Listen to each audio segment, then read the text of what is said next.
"Is this seat taken?" "No," he said quickly. "Someone's going to sit there. You should find somewhere else." Annie looked down at the seat. Then she lifted her gaze and scanned the room. Every other pew was filled. People sat shoulder to shoulder, coats brushing, voices blending into a low, constant murmur beneath the choir's warm-up hymn. "There's no other space," Annie said simply. "It's all full." The boy didn't respond. "I'll just sit for a little while," Annie added calmly. "If they come, I'll get up." The boy glanced to his left, then his right, then quickly over his shoulder. Annie noticed that. He wasn't just looking, he was checking. After a brief pause, he leaned slightly toward her and lowered his voice. "Just sit down." She slid into the empty space beside him, the wood creaking softly beneath her weight. For a few seconds, neither of them spoke. Up front, the choir lifted their voices, filling the church with a steady, comforting sound. A woman near the aisle whispered, "Excuse me," as she moved past. An older man nodded politely and said, "God bless." As he settled into his seat, now that Annie was closer, she could see it clearly. His shoulders were tight, his breathing shallow.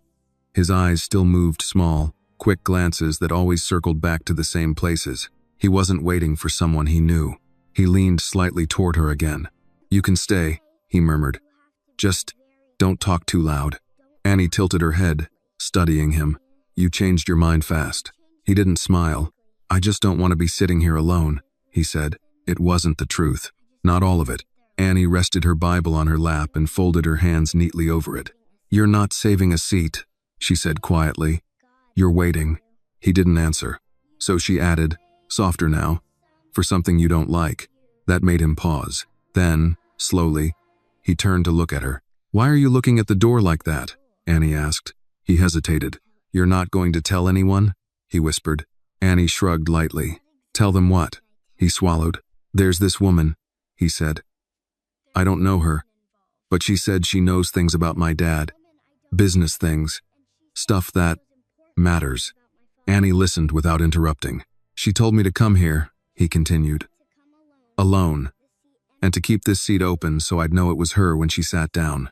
Annie glanced at the empty space beside them, then back at him. "You don't even know what she looks like." He shook his head. "And you still came." He didn't answer that. A soft vibration. The boy froze.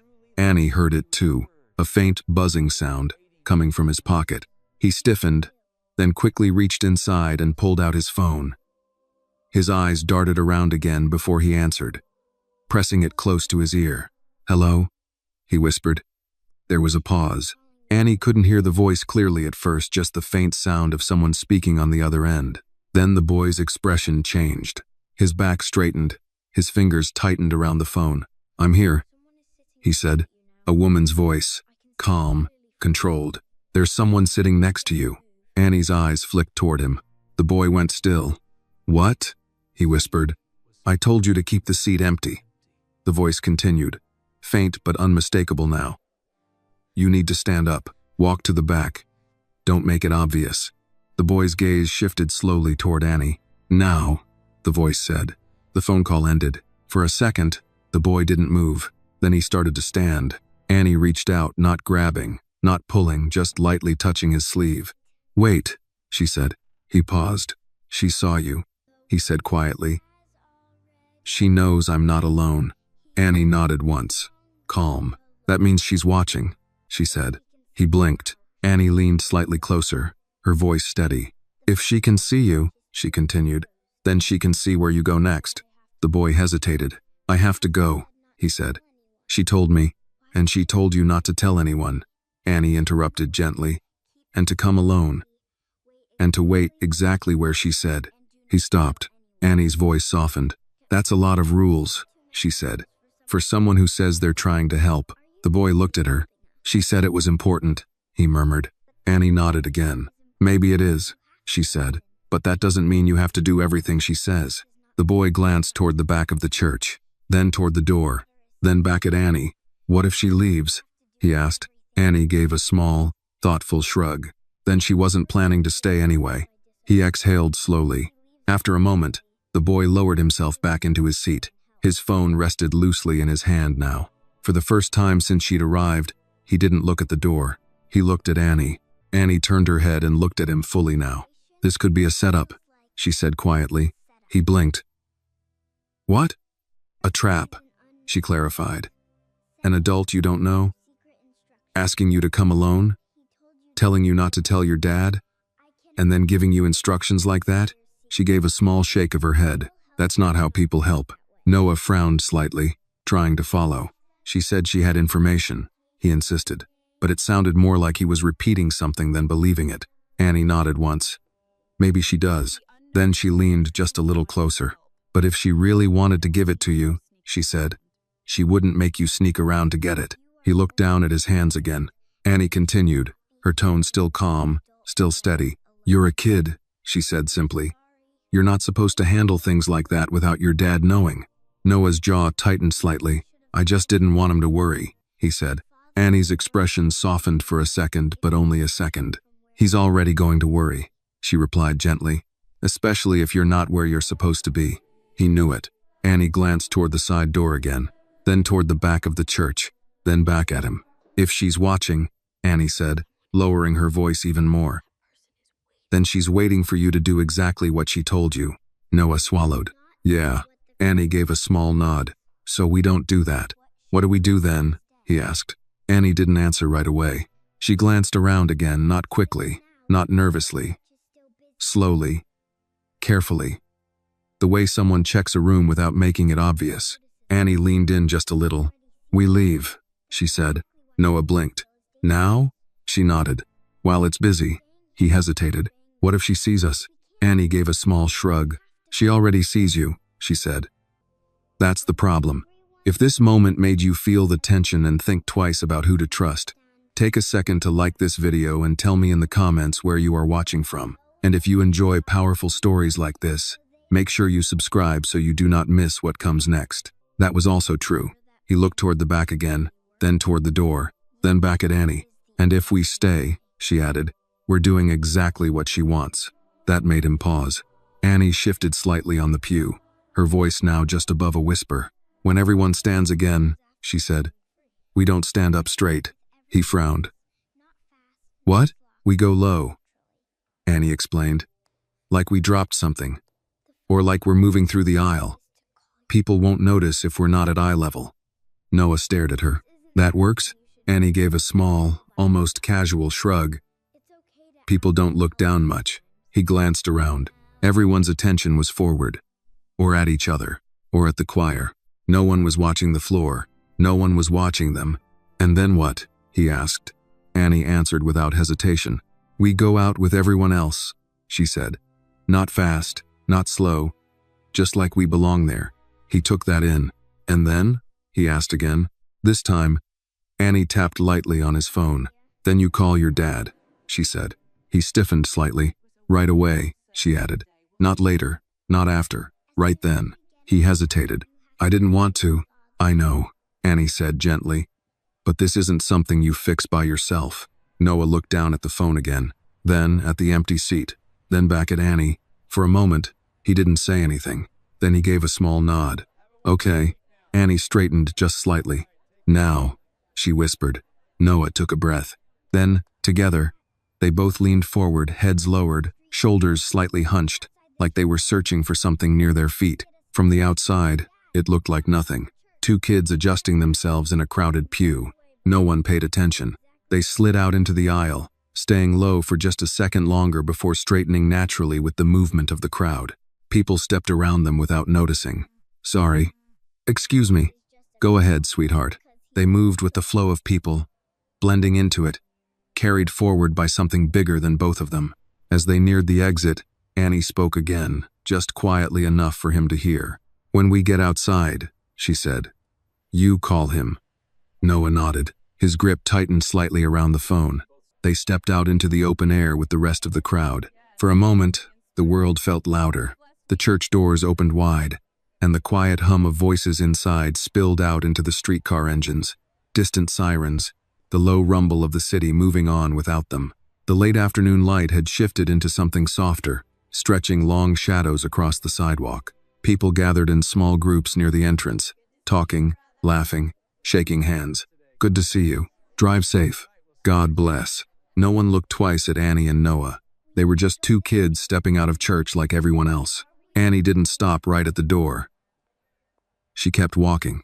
Not fast, not slow, just far enough to put a little space between them and the entrance, guiding Noah gently with the same steady pace they had inside. "Here," she said quietly, nodding toward the side of the building where a low brick wall ran along the edge of a small courtyard. It was quieter there, less crowded, still visible but not in the middle of everything. They stopped. For the first time since they had stood up, Noah let out a breath he hadn't realized he'd been holding. He looked back, just once, at the church doors. People were still coming out, still talking, still moving like nothing had changed. No one was running after them. No one was calling his name. No one even seemed to notice he was gone. That was... He started, then stopped. Annie waited. "Weird," he finished.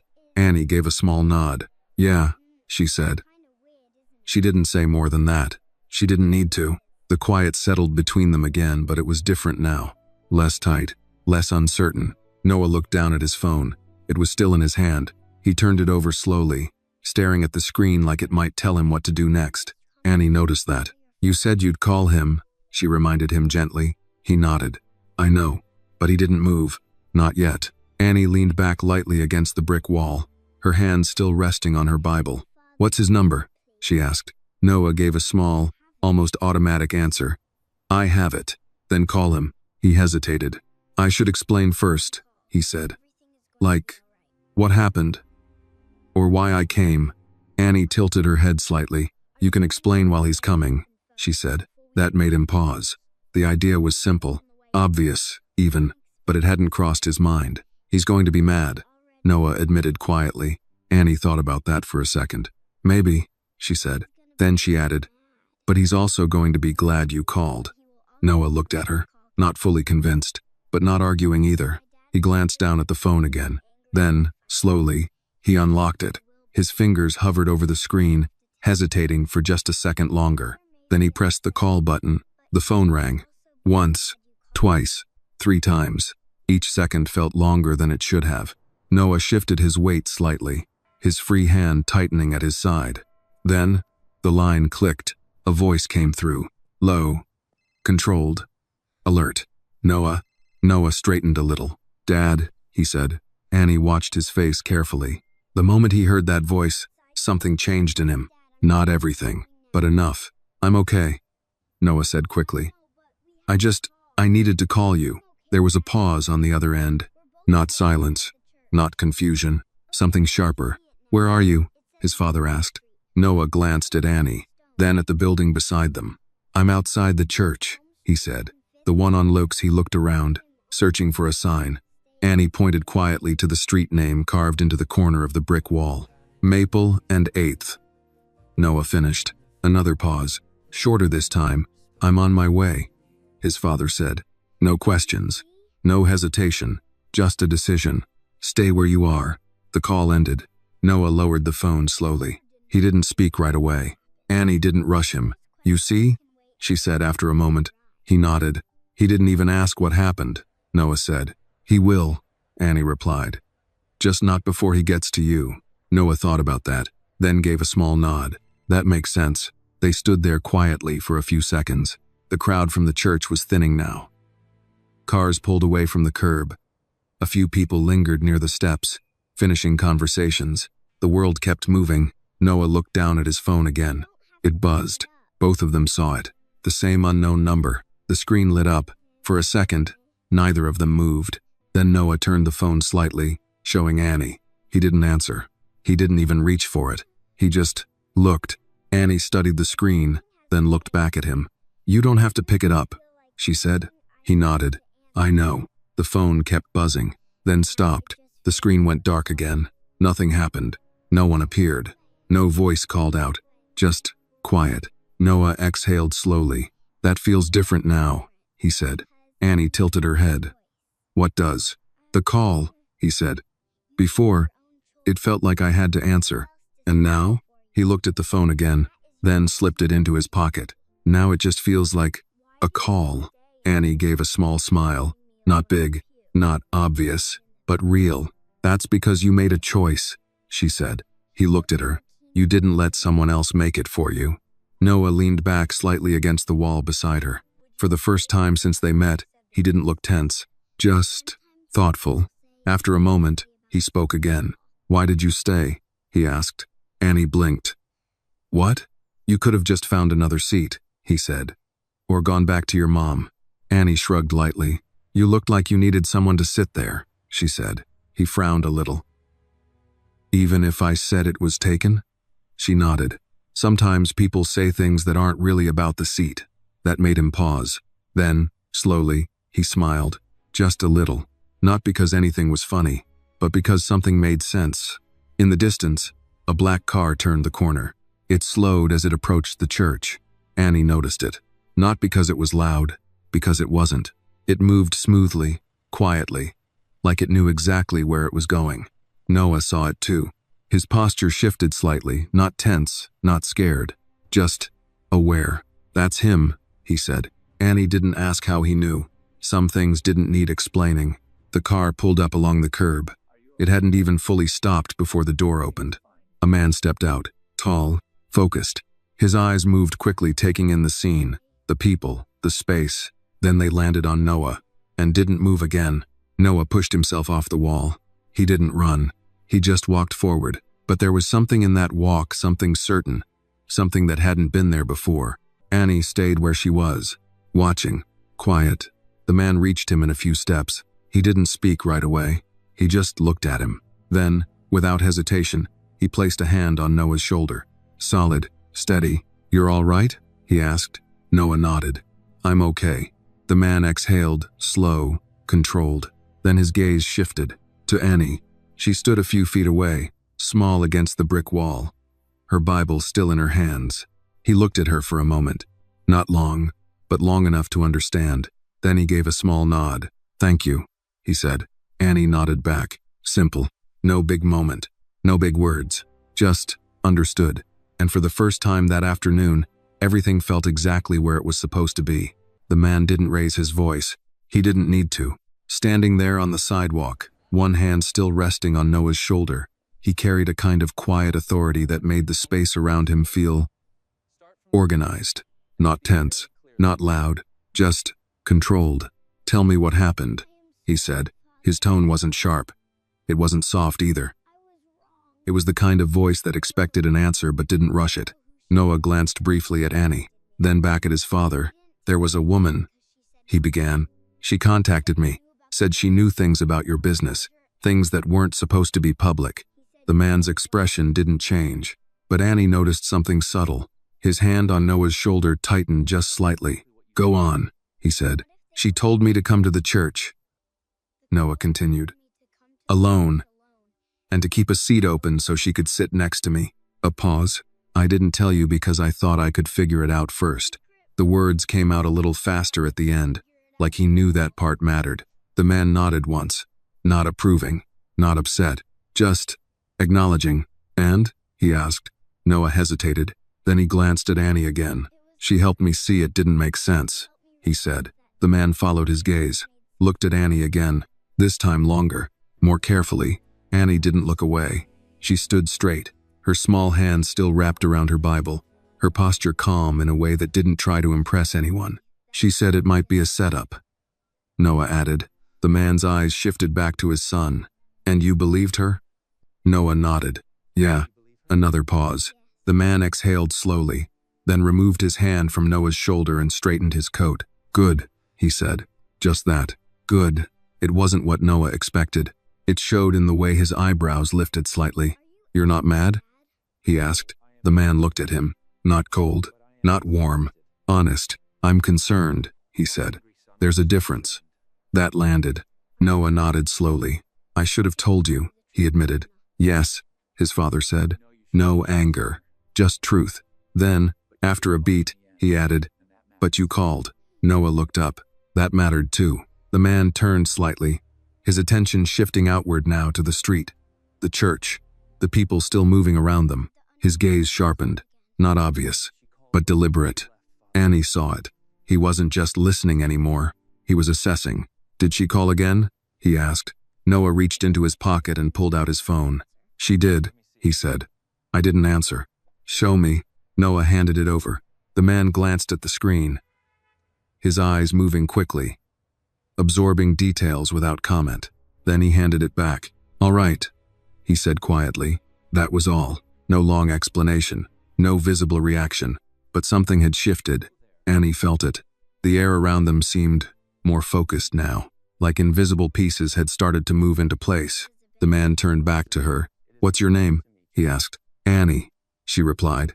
Her voice was clear, steady. "Annie," he repeated, as if committing it to memory. He studied her for a moment, not in a way that made her uncomfortable, in a way that measured something deeper. "You stayed with him," he said. It wasn't a question. Annie nodded. "He looked like he needed someone to sit there," she said. The man's gaze didn't waver. "And you decided that should be you." Annie gave a small shrug. Someone had to. There was no pride in it. No performance. Just a simple statement. The man held her gaze for a second longer. Then, slowly, he nodded. "Most people would have walked away," he said. Annie tilted her head slightly. Most people weren't sitting next to him. That answer stayed in the air. The man's expression shifted just a fraction. Not a smile, but something close to respect. Behind him, the driver stepped out of the car quietly and moved a few steps closer, waiting without interrupting. The man didn't turn. "Get the car ready," he said calmly. The driver nodded and moved back without a word. Noah looked between his father and Annie. "What happens now?" he asked. His father glanced at him. "Now we go home," he said. Simple, clear. But before Noah could move, Annie spoke. "What about the woman?" Both of them looked at her. She wasn't asking out of fear. She was asking because the question mattered. The man considered her for a moment. Then he answered. "She made a mistake," he said. Annie blinked slightly. "What kind of mistake?"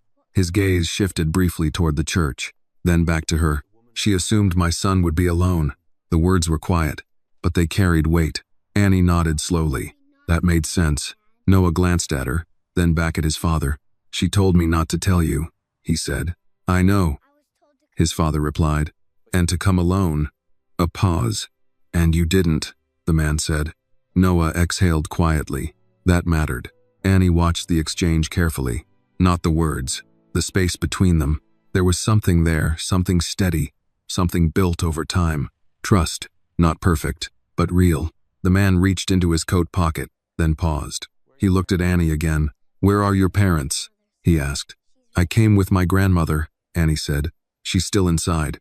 He nodded once. "Good." Then he took out a small card. Clean, simple. He held it out to her. "If you ever need anything," he said, "you call that number." Annie looked at the card, then at him. She didn't take it right away. "You don't even know me," she said. The man's expression didn't change. "I know enough," he replied.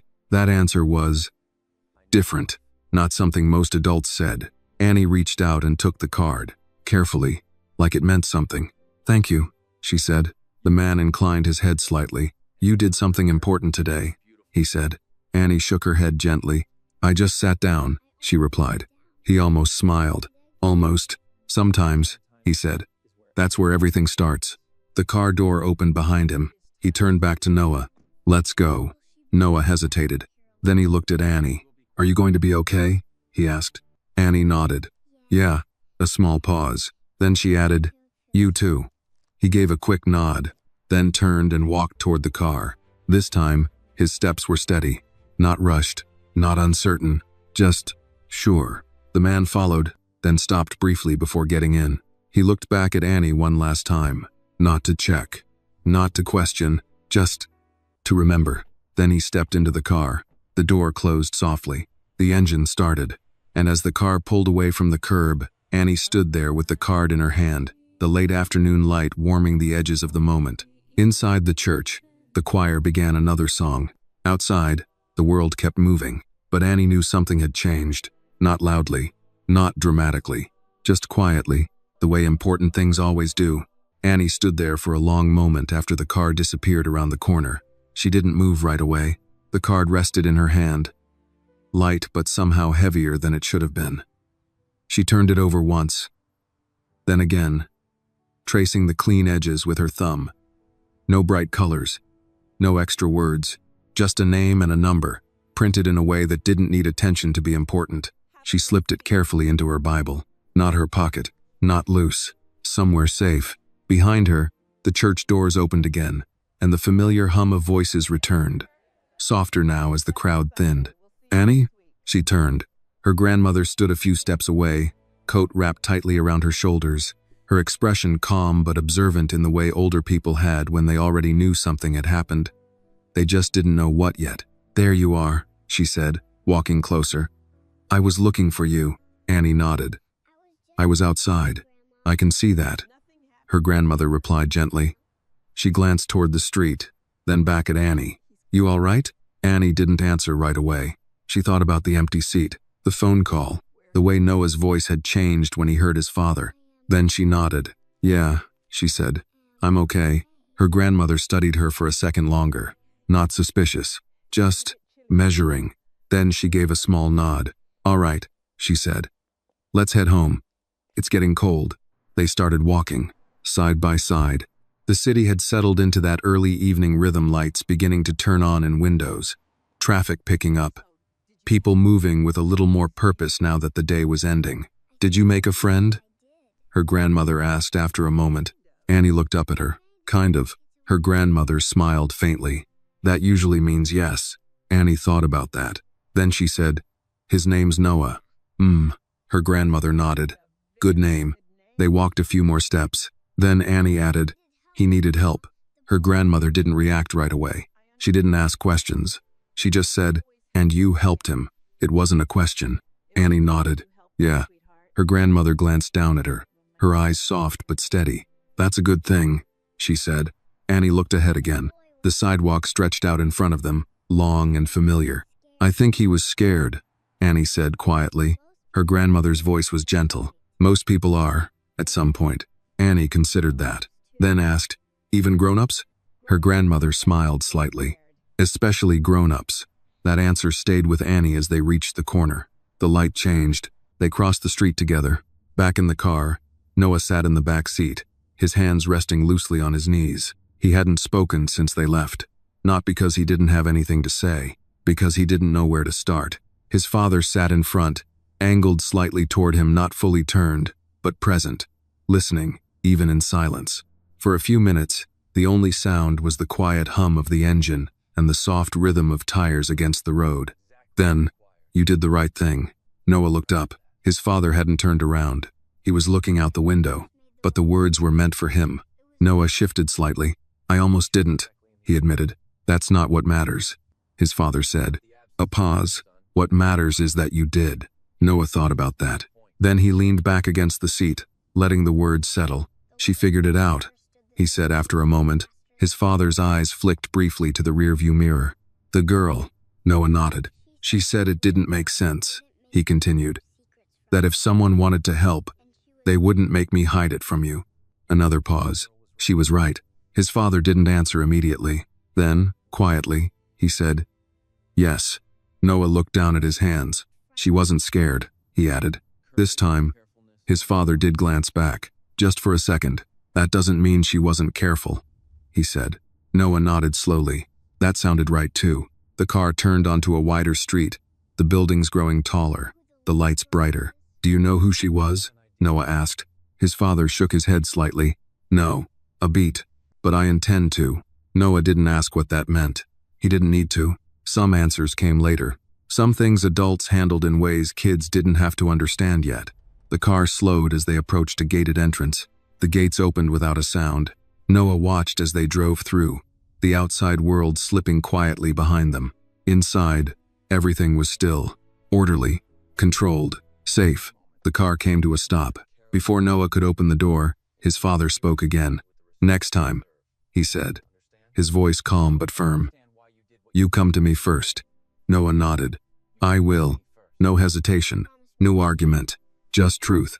His father studied him for a second, then gave a small nod. "Good." Noah stepped out of the car. The evening air felt cooler now, quieter. He looked up at the house, then back toward the gate. Even though he couldn't see past it anymore, somewhere out there, the church still stood. The empty seat, the moment that had changed everything. And Annie. He reached into his pocket, almost without thinking. His phone. No new calls, no new messages. Just stillness. For a second, he wondered if she was home yet. If she had told anyone, if she even thought about it the same way he did. Then he stopped, because something about Annie told him she wasn't wondering about any of that. She had done what she needed to do, and moved forward. Inside the house, his father paused near the doorway. "Noah," he turned. "Yes?" His father looked at him for a long moment, not assessing, not questioning, just present. "That girl," he said. "She made a difference today." Noah nodded. "She did." A small pause. Then he added, quietly but clearly, "So did you." Noah stood still for a second. Then, slowly, he nodded. And for the first time that day, he didn't feel like he had to figure everything out on his own. The house was quiet in a way that didn't feel empty. It felt guarded, not by noise, by design. Noah stepped inside, the door closing softly behind him, and for a moment he just stood there. The familiar scent of polished wood and something faintly citrus filled the air. Everything looked the same as it had that morning: clean lines, quiet order, nothing out of place. But something inside him had shifted. He could feel it. "You should wash up," his father said, removing his coat and handing it off without looking. "Dinner will be ready soon." Noah nodded. "Okay." He started toward the stairs, then paused. "Dad," his father turned slightly. "Yes." Noah hesitated, not because he didn't know what to say, because he wasn't used to saying it. "Thanks for coming." The words were simple, but they landed. His father looked at him for a moment, really looked at him, then gave a small nod. "I told you," he said. "You call, I come." Noah held that for a second, then nodded back and went upstairs. In his room, everything was exactly where it had always been. Books lined up, shoes placed neatly near the wall, the desk cleared, except for a single notebook and a pen placed precisely where he'd left them. It should have felt normal. It didn't. He walked over to the window and looked out. The sky had darkened, the last of the sunlight slipping behind the buildings. The city beyond the gates moved in quiet patterns, lights flickering on, cars passing in the distance. Life continuing in ways that didn't wait for anyone. Noah reached into his pocket and pulled out his phone. Still no messages, no missed calls. The silence felt different now, not heavy, just finished. He sat down on the edge of his bed. For the first time that day, he let himself think back through everything clearly, without the rush. The woman's voice, the instructions, the seat, and Annie. Her voice had been calm the entire time. Not loud, not dramatic, just certain. "You don't have to fix grown-up problems." He repeated it quietly under his breath. It sounded simple, but it stayed. A knock at the door pulled him out of his thoughts. "Come in," he said. The door opened, and his father stepped inside. No rush, no urgency, just presence. "I spoke with security," he said. Noah straightened slightly. "And?" "They're reviewing everything," his father replied. "The calls, the number, the area around the church." Noah nodded. "Did they find anything?" His father walked a few steps into the room, stopping near the desk. "Not yet," he said. "But they will." There was no doubt in his voice. Noah believed him, not because of what he said, because of how he said it. "They think she was watching?" Noah asked. His father considered that. "Yes," he said. "Or someone was." Noah looked down at his hands. "I almost went to the back," he admitted. A pause. Then, quieter. "I was going to." His father didn't interrupt, didn't correct him, just listened. Noah lifted his gaze. "But I didn't," he added. His father gave a small nod. "I know."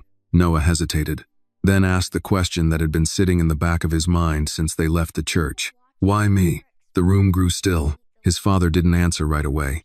Instead, he moved to the chair by the desk and sat down, leaning forward slightly, his hands resting loosely together.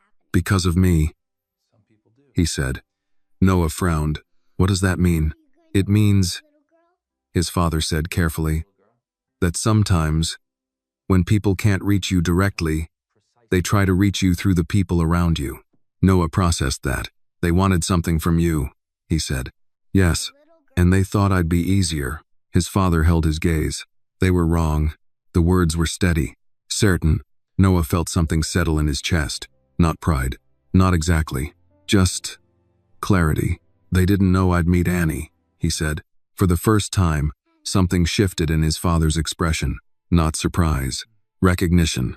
No, he said quietly. They didn't. Noah leaned back slightly. She wasn't trying to be anything, he said. She just saw it. His father nodded. Some people do. A small silence followed. Then Noah asked, "Are you going to find her?" His father's gaze didn't waver. Yes. No explanation. No detail. Just a promise. Noah nodded slowly. He believed that too. Another pause. Then his father spoke again. "That girl," he said. "What did she do exactly?" Noah thought about that, then answered simply, "She stayed." That was it. No long explanation, no complicated detail, just the truth. His father leaned back slightly in the chair, considering that. "Staying," he said after a moment, "is harder than it looks." Noah gave a small nod. "I think so." They sat in silence for a few seconds. Not uncomfortable, just quiet. Then his father stood. "Dinner," he said. Noah nodded. "I'll be down." His father moved toward the door, then paused. "Noah." He looked up. "Yes?" His father's voice softened slightly. "Next time you feel like you have to handle something alone," he said, "remember today." Noah held his gaze. "I will." His father nodded once, then left the room. The door closed gently behind him. Noah sat there for a moment longer. Then he reached into his pocket again, pulling out his phone. He stared at the screen, at the blank space where a message could be, where a name could appear. He didn't have Annie's number, didn't know where she lived, didn't even know her last name. And yet, he felt like he knew exactly what she would say if she were sitting there right now. Something simple, something clear, something that didn't make things bigger than they needed to be. He set the phone down on the desk. Then, slowly, he reached for his notebook, opened it, and for the first time, he wrote something down not because he was told to, but because he wanted to remember. Sometimes doing nothing is the thing that saves you. He looked at the sentence, then added one more line beneath it. Sometimes staying is enough. Noah closed the notebook. Outside, the night had settled fully now. Inside, the house remained quiet. But this time, the quiet didn't feel like something watching him. It felt like something holding. Dinner was quieter than usual, not uncomfortable, just thoughtful. Noah sat across from his father at the long wooden table, the soft glow of the overhead lights reflecting off polished surfaces. The meal was simple: grilled chicken, vegetables, fresh bread, but everything was arranged with the same precision the house seemed to breathe by. For a while, neither of them spoke, the kind of silence that didn't need filling. Then, "Eat," his father said calmly. Noah blinked, then realized he'd been staring at his plate. Right. He picked up his fork and took a bite, chewing slowly. His father watched him for a moment, not critically, just present. "You're still thinking about it," he said. Noah didn't deny it. "Yeah." A pause. "I keep going back to the same part," he added. "Which part?" Noah looked up. "The moment I almost stood up." His father leaned back slightly in his chair. "And what about it?" Noah hesitated. "It didn't feel like a big decision," he said. "It felt small. Like just doing what I was told." His father nodded once. "That's how most important decisions feel," he said. Noah frowned slightly. "That doesn't make sense." "It does," his father replied. "The bigger the consequence, the smaller the moment usually looks." Noah sat with that. Fork paused midair. "You mean, like it doesn't look important until after?" "Yes." Noah slowly lowered his fork, and Annie saw it right away. His father's expression shifted slightly at the name. "Tell me about her," he said. Noah thought for a second. "She didn't talk like most people," he said. "How so?" "She didn't try to scare me," Noah explained. "And she didn't act like she knew everything either." He paused, searching for the right words. "She just pointed things out." His father nodded. "That's a rare skill." Noah gave a small, thoughtful nod. "She said if someone really wanted to help, they wouldn't make me hide it from you." His father didn't respond immediately. Then, quietly, "She's right." The words were simple, but they carried weight. Noah leaned back slightly. "I didn't think about it like that before," he admitted. "That's why perspective matters," his father said. Noah looked at him. "Perspective?" His father reached for his glass, taking a slow sip before setting it down again. "Sometimes," he said, "you don't need more information. You just need to look at the same situation from a different angle." Noah thought about Annie again. The way she had looked at the empty seat, not as something he had to protect, but something he had been told to protect. That was different. After dinner, Noah helped clear the table, not because he was told to, because it felt right. The small, ordinary movement grounded him in a way the rest of the day hadn't. In the kitchen, the staff moved quietly, efficiently. "Thank you, sir," one of them said as Noah handed over a plate. He nodded. "You're welcome." Simple. Normal. He liked that. Upstairs, the house settled into its evening rhythm. Doors closed softly. Lights dimmed. The quiet returned, but now it felt familiar again. Noah walked back to his room, slower this time, more aware. When he reached the door, he paused, then turned slightly, heading down the hall instead. His father's office door was partially open.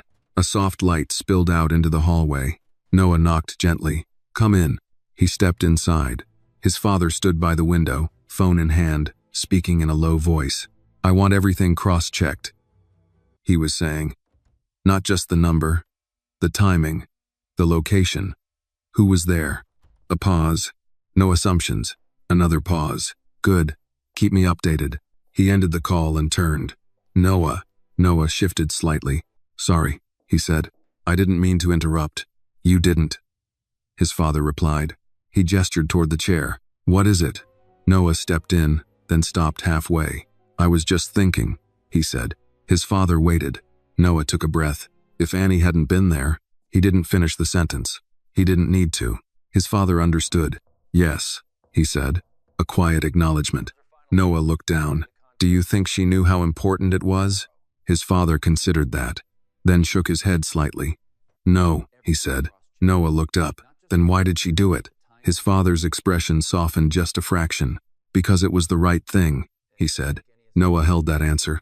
It felt simple, but also complete. "She didn't ask for anything," Noah added. "No," his father agreed. Another pause. Then Noah said something quieter. "I don't think she even thought it was a big deal." His father gave a small nod. "The people who make the biggest difference rarely do." The room fell silent again. Not empty. Just still. Then Noah asked, "Are you going to tell her family?" His father looked at him. "Why?" "So they know what she did," Noah said. His father considered that carefully, then said, "Some things don't need to be announced to matter." Noah frowned slightly. "But shouldn't they know?" "They might," his father replied. "In time." A pause. "But recognition isn't always the reason people do the right thing." Noah thought about Annie again, the way she shrugged, the way she said, "Someone had to." "Yeah, that sounded right. I'd still like to thank her," Noah said. This time, his father gave a small, almost knowing look. "I thought you might." Noah shifted his weight slightly. "I don't even know where she lives." His father nodded. "We'll find her. No doubt. No hesitation. Just certainty." Noah let out a quiet breath. "Okay." His father stepped closer, placing a hand briefly on his shoulder. "You handled today better than you think," he said. Noah looked up. "I almost didn't." "But you did." The same words, but this time, they felt different. Stronger. Noah nodded, then turned and walked back toward the door. As he reached the hallway, he paused again, looked back. "Dad." "Yes." Noah hesitated, then said, "She said something." His father waited. "That I didn't have to fix grown-up problems." A small silence followed. Then his father nodded slowly. "That's true." Noah held his gaze. "But I still want to help." His father's expression shifted again. Not surprise. Understanding. "That's different," he said. "How?" "Helping," his father said, "isn't the same as carrying everything on your own." Noah thought about that, then nodded. "Okay." This time, when he left the room, he didn't stop in the hallway. He went straight back to his room, sat down at his desk, opened his notebook again, and added one more line beneath the others. Helping doesn't mean doing it alone. He closed the notebook gently. Outside, the night moved quietly. Inside, something steady had begun to take shape. Not loud, not dramatic, just strong. The kind of strength that didn't come from knowing everything, but from knowing when you didn't have to face it alone. The next morning arrived quietly. Not the kind of quiet that felt empty, the kind that felt deliberate. Noah woke earlier than usual. For a few seconds, he lay still, staring at the ceiling, letting the light from the window settle into the room. The events of yesterday didn't rush back all at once. They returned slowly, like pieces finding their place again. The church, the call, Annie. He sat up. The house was already awake. He could hear it, not loud, not busy, but moving. Soft footsteps somewhere down the hall. The faint sound of a door closing.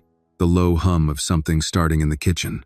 Routine, order, but underneath it, something else had changed. Noah got dressed quickly, then paused before leaving his room. His notebook sat on the desk. He walked over, opened it, and read the lines again. Sometimes doing nothing is the thing that saves you.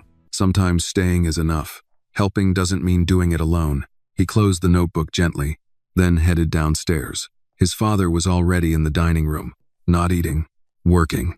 A tablet rested on the table in front of him, a few printed pages beside it. His posture was the same as always, straight, composed, but his attention was sharper than usual, focused in a way that suggested things were already in motion.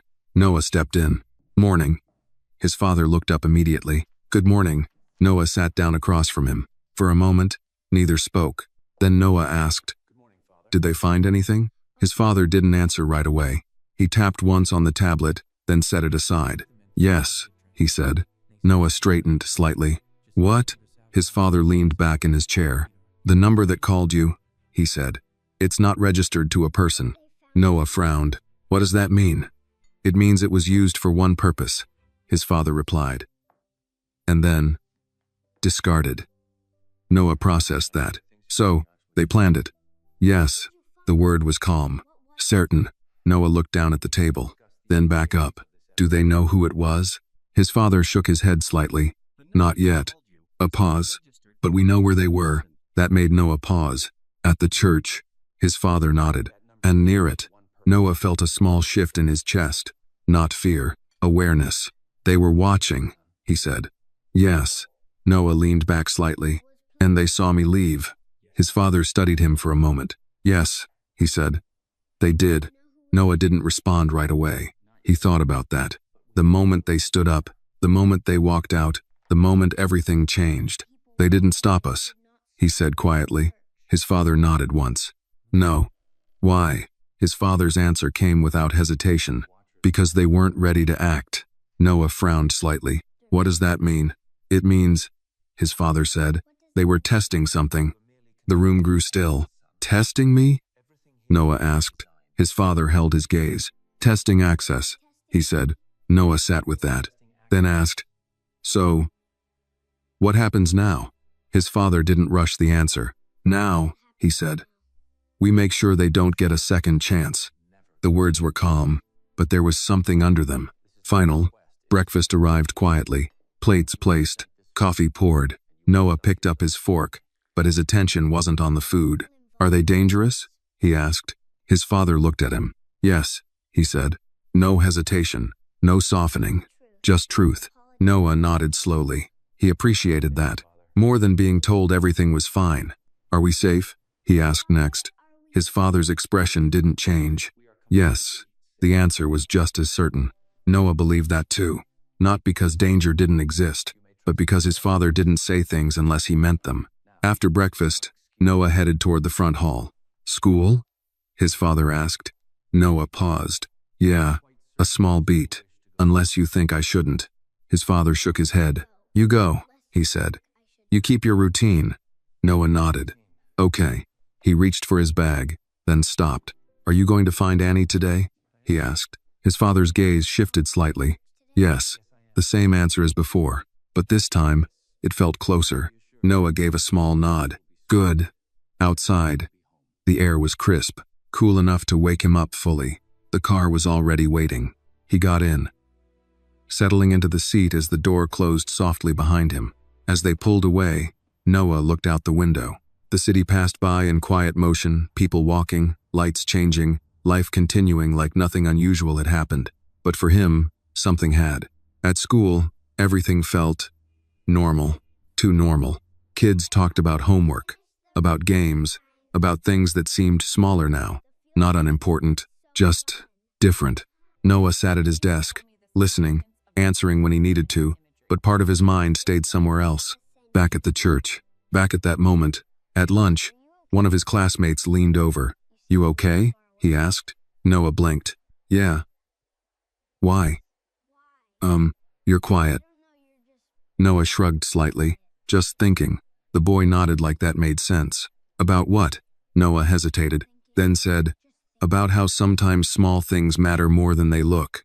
His classmate frowned. That sounds like something a teacher would say. Noah almost smiled. Yeah, he said. Maybe. Back at the house, his father stood in his office, looking at a file laid open on the desk. A photo, a still image taken from a distance. Grainy, but clear enough. The church entrance. People moving, and near the edge of the frame, a figure, not distinct, not identifiable, but present.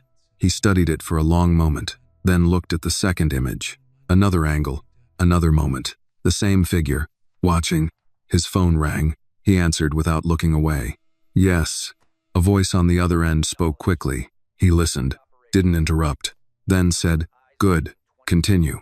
He ended the call, then reached for another file. This one simpler. A name, an address, and beneath it, Annie.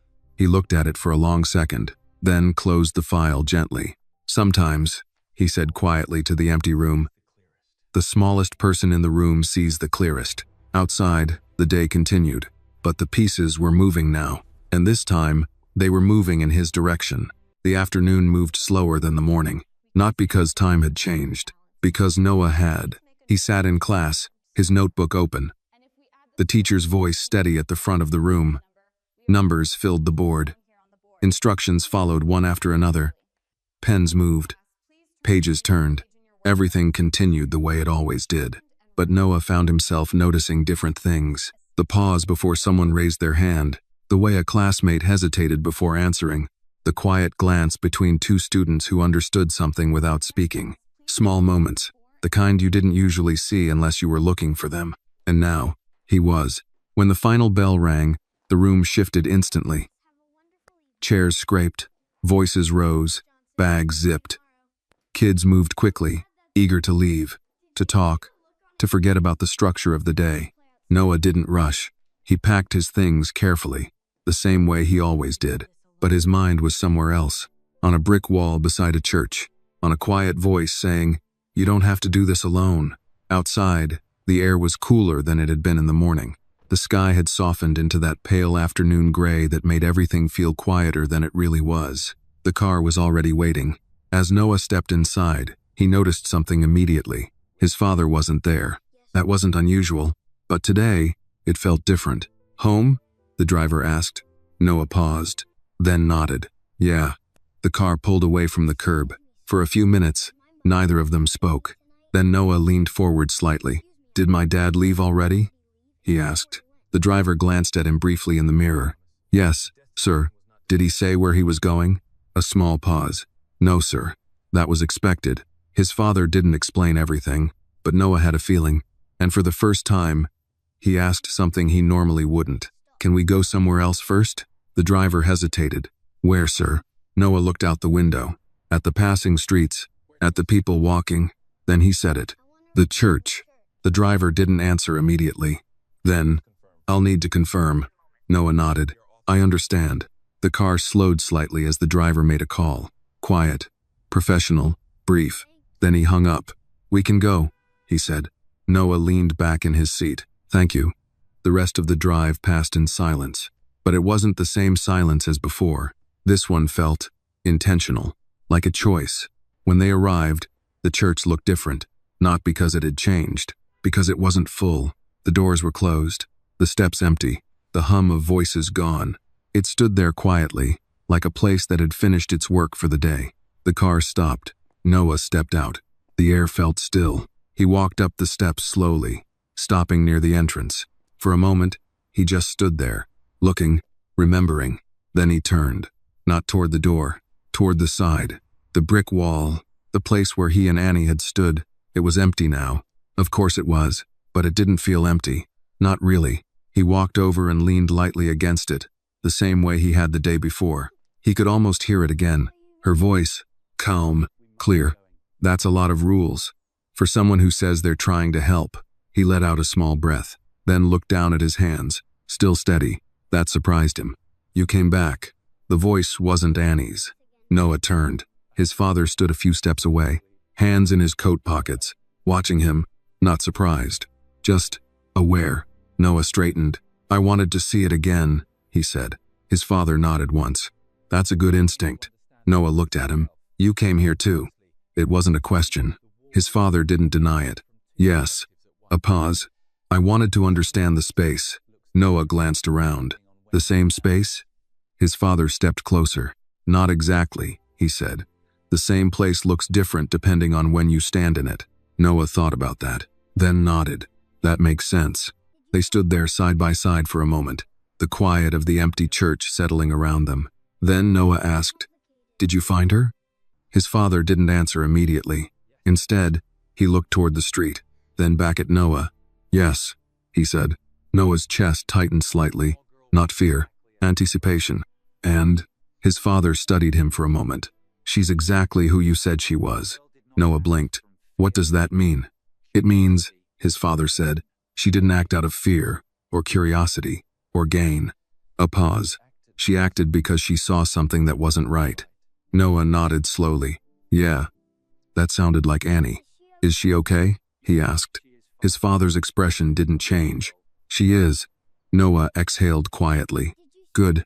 Then he asked the question that mattered more than he expected. "Did you talk to her?" Another pause. "Yes." Noah looked up quickly, and his father's gaze softened just slightly. "She asked me a question," he said. Noah frowned. "What kind of question?" His father looked at the brick wall for a moment, then back at Noah. "She asked why an adult would expect a child to handle something that belonged to adults." Noah blinked. That sounded exactly like something Annie would say. "What did you tell her?" he asked. His father held his gaze. "The truth." Noah waited. "She was right." The words were simple, but they carried weight. Noah nodded. "She usually is." His father almost smiled. "Almost." Then Noah asked, "Did she know who you were?" A small pause. "Yes." Noah tilted his head slightly. "And she didn't care?" His father's expression shifted again. Not surprise. Recognition. "No," he said. "She didn't." Noah let out a quiet breath. That felt right. They stood there a little longer. Then Noah looked at the empty space beside him, the place where Annie had stood. "I think," he said slowly, "if she was here again, she'd say it's over." His father glanced at him. "And do you think it is?" Noah thought about that, really thought, then shook his head. "No." His father nodded. "Neither do I." A small silence followed. Then Noah asked, "What happens next?" His father looked out at the street again, then back at him. "Now," he said, "we make sure the next time someone tries something like this." He paused, just long enough. They don't get close enough to ask. Noah felt that, not as something heavy, as something steady. He nodded. "Okay." His father placed a hand briefly on his shoulder. "Come on," he said. "Let's go home." Noah took one last look at the wall, at the place where everything had changed.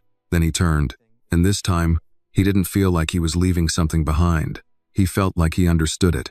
The ride home felt quieter than before, not because nothing was happening, because everything had already begun.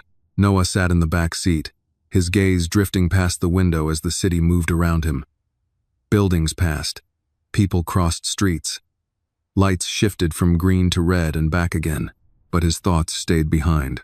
At the church, at the wall, at the conversation that had somehow made everything clearer instead of more complicated. "You didn't ask what I said to her," his father said from the front seat. Noah blinked, pulled back from his thoughts. "I figured you'd tell me if it mattered," he replied. His father glanced at him briefly through the mirror. "It does." Noah leaned forward slightly. "Okay," he said. "What did you say?" There was a small pause, the kind that meant the answer wasn't simple. "I told her," his father said slowly, "that adults don't always recognize when they're asking children to carry things they shouldn't." Noah frowned a little. "That sounds like something she already knew." "Yes," his father agreed. "But sometimes the truth needs to be said out loud, even when both people understand it." Noah thought about that, then nodded. "What did she say?" he asked. His father's gaze shifted back to the road. "She said," he replied, "that knowing something is wrong and doing nothing about it are two different things." Noah went still. That sounded exactly like Annie. Not loud, not dramatic, just clear. She's not scared of saying things like that, Noah said quietly. No, his father agreed. She isn't. Another pause. Then Noah asked something he hadn't expected to ask. Did she trust you? The question lingered. His father didn't answer immediately. Instead, he considered it. Carefully. I think, he said at last. She trusted what I did. More than what I said. Noah sat back slowly. That made sense. Annie didn't seem like someone who believed words just because they sounded right. She watched everything, Noah said. Yes. She didn't decide right away. No. A small silence followed. Then Noah said, that's probably why she saw it. His father didn't respond, but the corner of his expression shifted slightly. Agreement. When they arrived home, the gates opened as they approached. The house stood exactly as it always had, still, composed, untouched by what had happened beyond its walls. But Noah knew better now.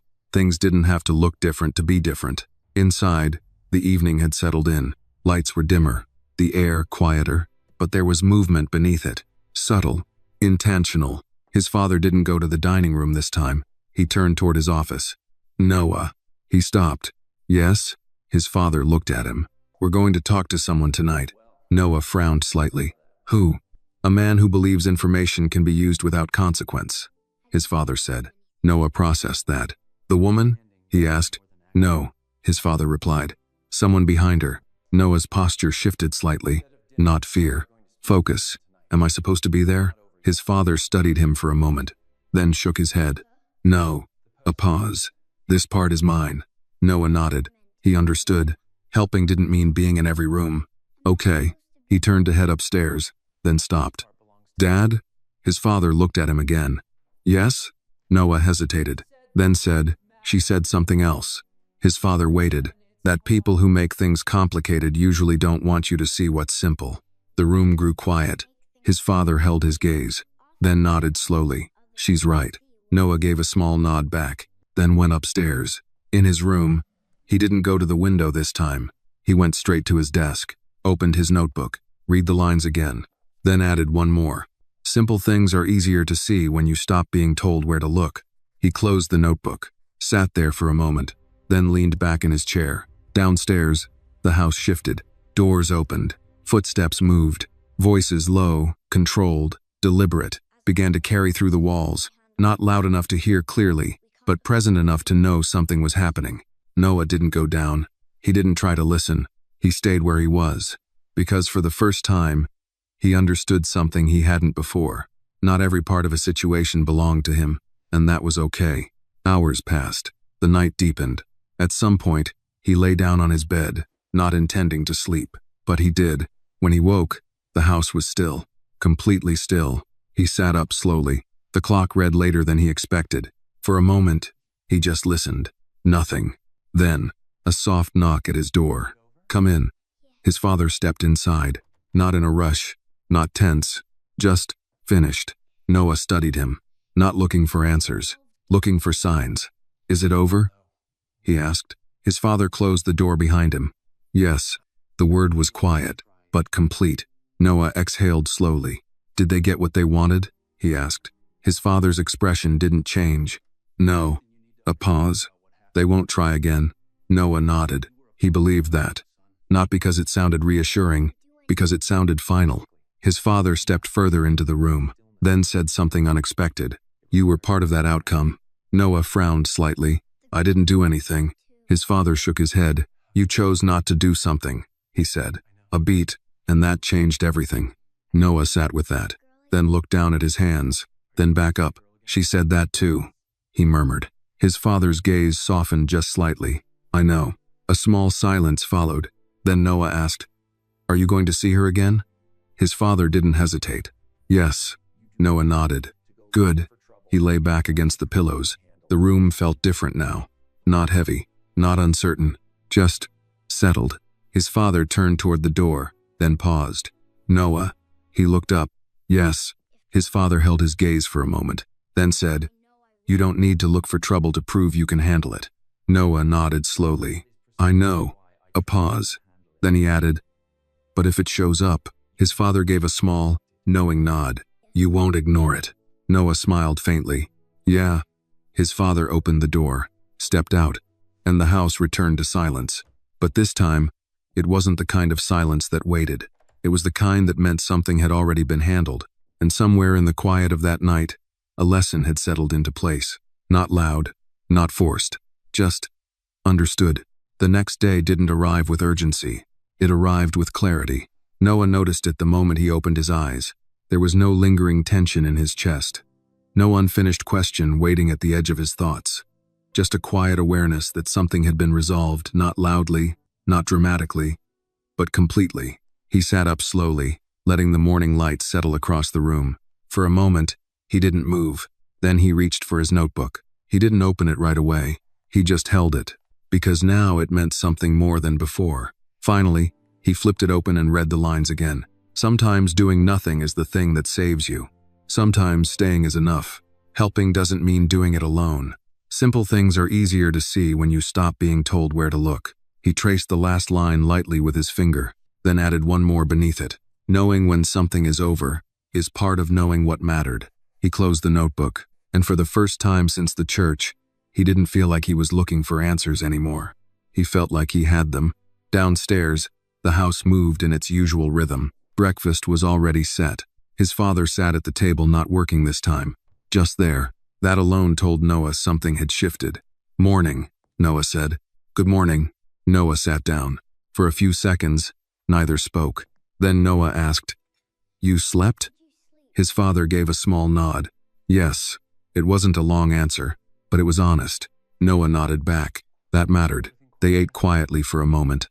Then Noah said, "You said it was over." "2. Yes, and you meant it." His father looked at him. "I don't say things I don't mean." Noah held his gaze. "I know." A pause. Then Noah asked something different. "Do you think they'll understand why it didn't work?" His father leaned back slightly in his chair. "No," he said. Noah blinked. "Why not?" "Because they were looking at the wrong thing," his father replied. Noah frowned slightly. What were they looking at? His father's answer came simply, "Control." Noah thought about that, then said, "And what should they have been looking at?" His father met his eyes. "Choice." That settled between them. Clear. Uncomplicated. Noah nodded slowly. "Annie said something like that too," he murmured. His father's expression shifted slightly. "I'm not surprised." After breakfast, Noah didn't go straight to his room. He followed his father instead. Not because he was told to, because he wanted to. They walked down the hallway together, quiet but in step. When they reached the office, his father stopped. "Come in." Noah stepped inside. The room looked the same as always, orderly, precise, every object in its place. But on the desk, there was a single envelope, plain, unmarked. His father walked over, picked it up, and held it for a moment, then handed it to Noah. "What's this?" Noah asked. "Something for you to give her," his father said. Noah looked at the envelope, then back at him. "You're not giving it yourself." His father shook his head slightly. "No." A pause. "This part belongs to you." Noah held the envelope carefully. It wasn't heavy, but it felt important. "Are we going to see her today?" he asked. "Yes." Noah nodded. "Okay." They left the house not long after. The drive felt different this time. Not tense, not uncertain, just direct. No detours, no questions. When they arrived, the neighborhood was quieter than Noah expected. Smaller homes, closer together. The kind of place where people notice things not out of suspicion, but out of habit. Noah stepped out of the car. He looked around, then at his father. "This is where she lives?" "Yes." Noah nodded slowly. It made sense, not because of what it looked like, because of how she had been, simple, clear, grounded. They walked up the short path together. Noah held the envelope in both hands now, not tightly, just carefully. His father stopped a few steps behind him. "This is your conversation," he said. Noah glanced back, then nodded. He stepped forward and knocked on the door. A moment passed, then footsteps. The door opened, and there she was. Annie. Same calm eyes, same steady presence. She looked at Noah first, then at his father, then back at Noah. "You came back," she said, not surprised, just acknowledging. Noah nodded. "Yeah." A small pause. Then he held out the envelope. "This is for you." Annie didn't take it right away. She looked at it, then at him. "What is it?" she asked. Noah hesitated, then said honestly, "I don't know exactly." That seemed to satisfy her more than any explanation would have. She reached out and took it, carefully, like it mattered. "Thank you," she said. Noah shook his head slightly. "No," he replied. "Thank you." Annie tilted her head just a little. "For what?" Noah thought about that. "All of it. The seat, the call, the choice. For staying," he said. Annie looked at him for a second longer, then gave a small nod. "Someone had to." Noah smiled faintly. "Yeah," he said. "I know." Behind him, his father stepped forward slightly, not interrupting, just present. Annie looked at him, not intimidated, not impressed, just aware. "You handled it," she said. His father met her gaze. "Yes." A pause. "Because he didn't go where he was told." Annie nodded once. "Good." Noah looked between them. There was something quiet passing through that moment. Not spoken, but understood. Then Annie looked back at Noah. "You're okay now?" she asked. He nodded. "Yeah." A small pause. Then he added, "Are you?" She shrugged lightly. "I was okay before." Noah let out a small breath. That sounded like her. His father watched them both, then said, quietly, "You did something important." Annie shook her head. "I just said what made sense." His father gave a slight nod. "That's rarer than you think." Annie didn't respond. She didn't need to, because for her, it wasn't about being rare. It was about being right. And for the first time since it all began, the three of them stood there not as strangers, not as parts of a problem, but as people who had seen the same truth and chosen the same thing. Annie didn't open the envelope right away. She held it in both hands, turning it slightly, feeling its weight the same way she had felt the room at the church without rushing, without assuming. Noah noticed. His father did too. Behind Annie, the house was quiet. A small hallway, a worn rug, a coat hanging neatly by the door. It wasn't large, but it felt lived in the kind of place where things weren't arranged to impress anyone, only to be used. "Can I open it?" Annie asked. Her voice wasn't hesitant, just respectful. Noah nodded. "It's yours." She glanced once more at his father. He gave a small, confirming nod. Annie slipped her finger under the edge of the envelope and opened it carefully. Inside was a single folded sheet, and something else. She pulled them out. First, the paper. She unfolded it slowly. Her eyes moved across the page not quickly, not skimming, reading each line like it mattered. Then she looked at the second item. A check. She didn't react immediately. No surprise. No excitement. Just stillness. Noah watched her closely. "What does it say?" he asked. Annie lowered the paper slightly. "It says thank you," she answered. "Simple." Noah smiled faintly. "That sounds right." Annie looked back down at the page, then read a little more carefully. "It says," she paused, choosing the words, "that sometimes the right decision comes from people no one is watching." She lifted her eyes, and that it shouldn't go unnoticed. The words sat between them. Noah glanced at his father. His father didn't speak. He didn't need to. Annie looked down at the check again, then back at Noah. "Why?" she asked. Not confused, not suspicious, just honest. Noah hesitated, then answered the only way he could. "Because you helped." Annie shook her head slightly. "I didn't help you," she said. "You made your own choice." Noah nodded. "I know," he said. "But you helped me see it. That was different." Annie paused, then looked at his father. He met her gaze. "This isn't payment," he said calmly. Annie's eyes narrowed just slightly. "Then what is it?" "Acknowledgement," he replied. A small silence followed. Annie considered that, then asked, "Of what?" His answer came without hesitation. "Of the fact that you saw something others might have ignored." Annie looked down at the check again. Her fingers rested lightly against it. Then she folded the paper back along its original crease, carefully, deliberately, and placed both items back into the envelope. "I can't take this," she said. Noah blinked. "What?" His father didn't move. "Why not?" Noah asked. Annie looked at him. "Because I didn't do it for this." "I know," Noah said quickly. "That's why." She shook her head gently. "That's not the same thing." Noah paused. He hadn't expected that. Annie held the envelope out, not pushing it away, just offering it back. "You said thank you," she continued. "That's enough." Noah looked at the envelope, then at his father. His father didn't reach for it, didn't interrupt. He just watched. Annie added, quieter now. If I take this, it changes what it was. The words were soft, but they carried weight. Noah felt it. He didn't fully understand it, but he felt it. His father stepped forward slightly, not imposing, just present. And if it doesn't change it? He asked. Annie looked at him. It does, she said. A pause. Because then next time, I might think about this first. Silence. That answer stayed. Noah looked down, then back at her. You wouldn't, he said. Annie gave a small shrug. I don't know that. His father studied her, longer this time, not evaluating, understanding. Then, slowly, he nodded. Fair, he said. Annie lowered her hand slightly, but didn't pull the envelope back. The moment stretched, not uncomfortable, just real. Then Noah spoke again. What if it's not about what you did? He asked. Annie tilted her head. What do you mean? Noah hesitated, then said, what if it's about making sure you don't have to worry about things you shouldn't have to worry about? Annie blinked. That was different. She looked at him carefully now, not just listening, thinking. My grandma says that too, she said quietly. About what? That kids shouldn't carry things that belong to adults.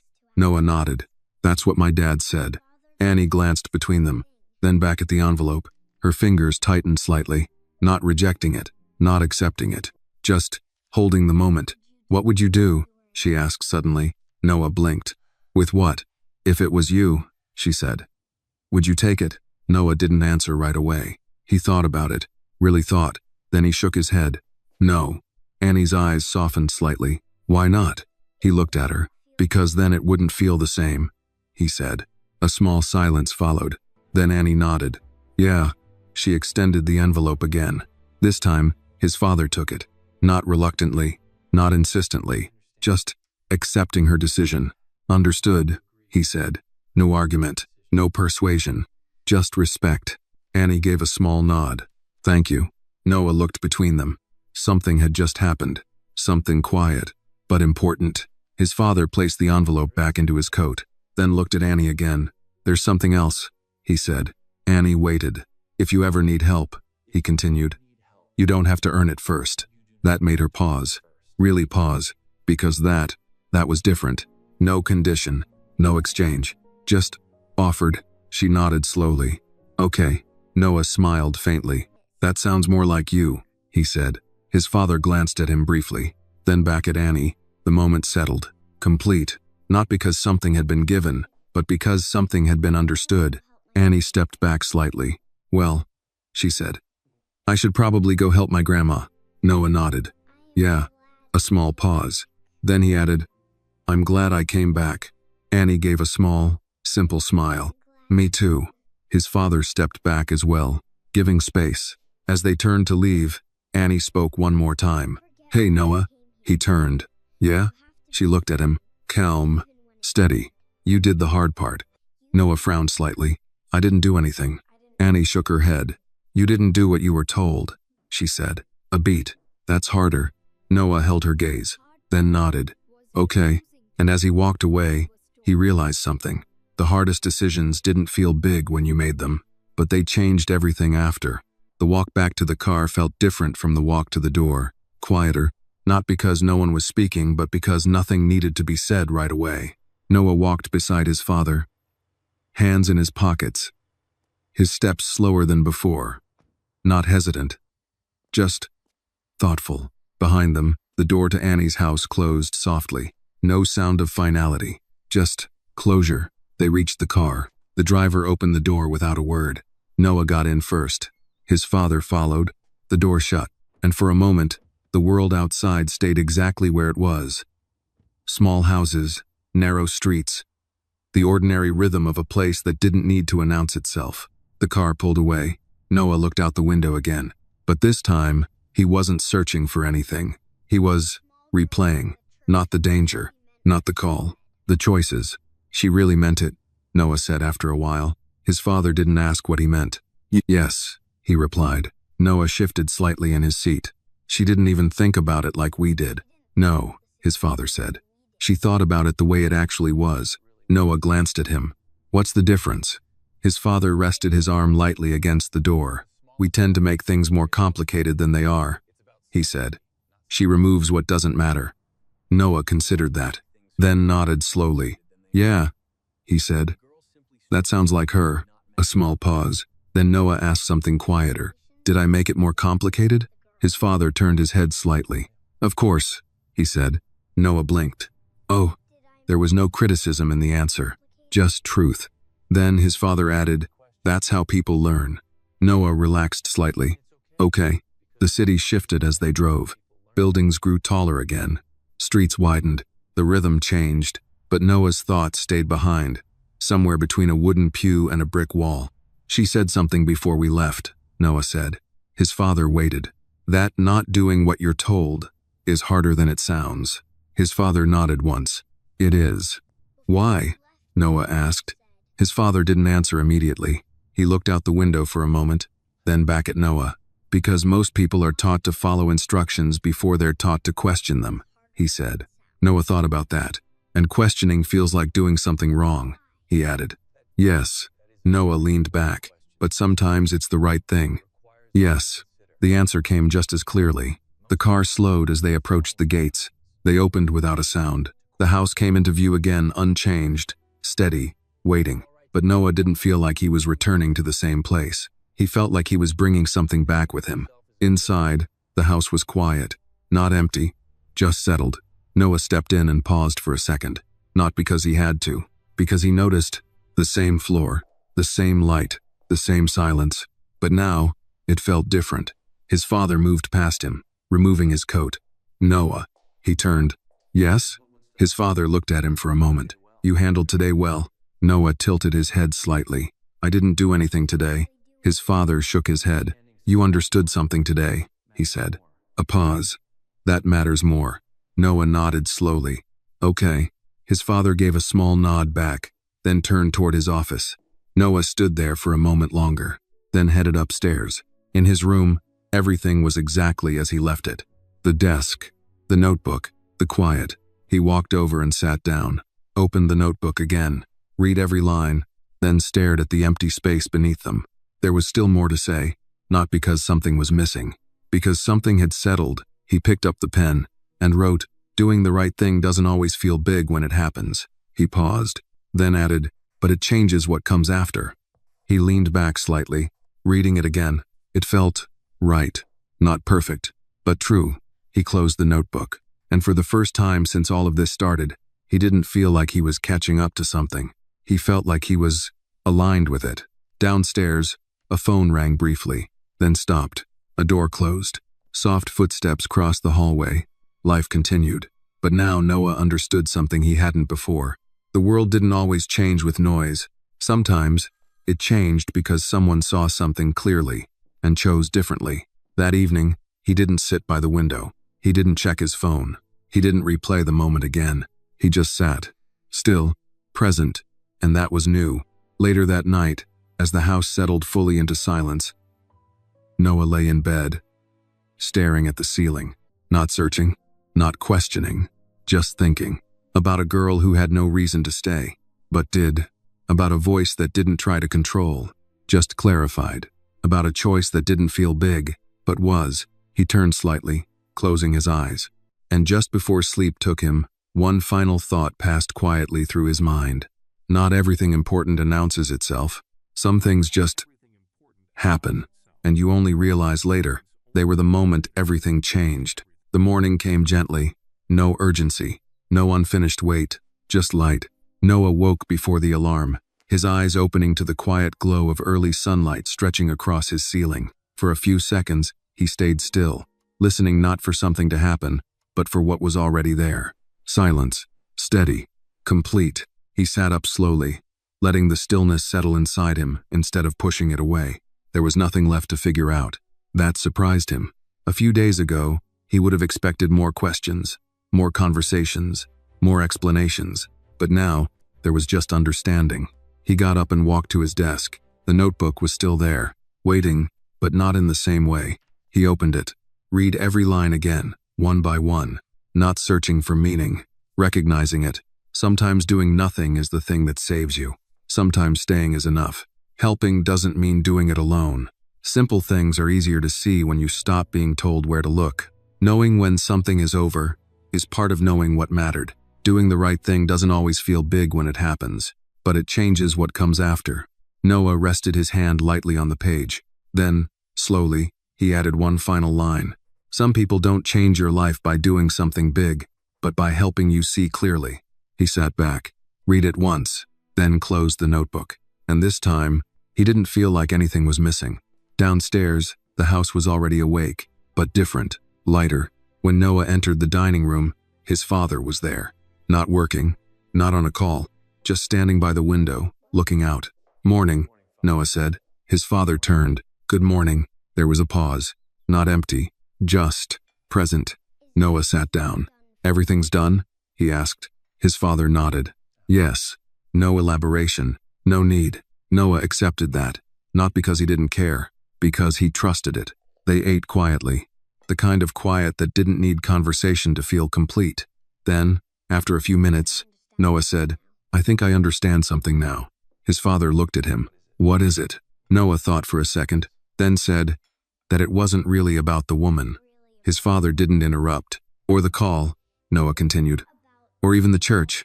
A small pause. "It was about the choice." His father held his gaze. "Yes."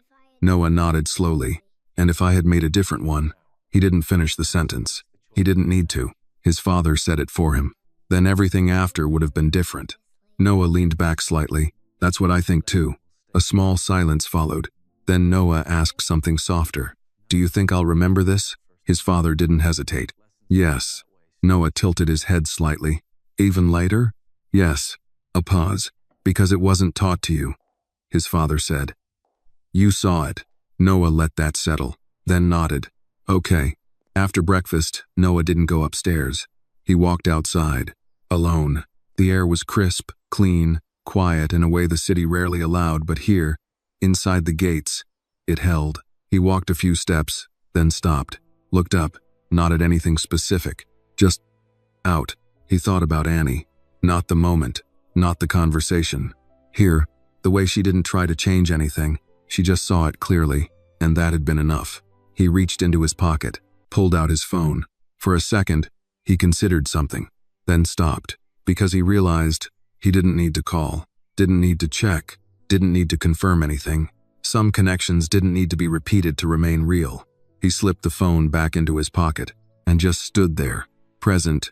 Inside, his father watched from the window, not intruding, not calling him back in, just observing. For a moment, something softened in his expression, not pride, not relief, something quieter, recognition. Then he turned away. Work would continue. Life would move forward, but something had been set in place, and it would stay. Later that day, Noah returned to his desk, opened the notebook again, not to add anything, just to look, to remember. Then he closed it one last time and placed it carefully in the drawer. Not hidden, not forgotten, just kept, because he knew he wouldn't need to read it every day, but he would carry it in the way he saw things, in the way he chose. That evening, as the sun lowered and the house settled once more into quiet, Noah sat in his room, not thinking, not searching, just being, and somewhere in that stillness, a simple truth remained. It didn't take strength to follow. It took clarity to stop. And sometimes, all it took to change everything was one question: is this seat taken? This story reminds us that true courage doesn't always come from grand actions, but from quiet clarity in the smallest moments. Annie didn't try to be a hero, she simply chose to see the truth when something felt wrong, and that was enough to change everything. The lesson is simple but powerful. We don't have to carry burdens that aren't ours, and we don't have to follow every instruction just because it's given. Real strength lies in knowing when to pause, when to question, and when to choose differently. And sometimes, the people who change our lives the most are not the ones with power, but the ones who help us see clearly when it matters most. This video is a work of fiction created with the assistance of artificial intelligence. All characters, events, and situations are not real and do not represent any actual people or true stories. The content is intended for storytelling and emotional illustration only.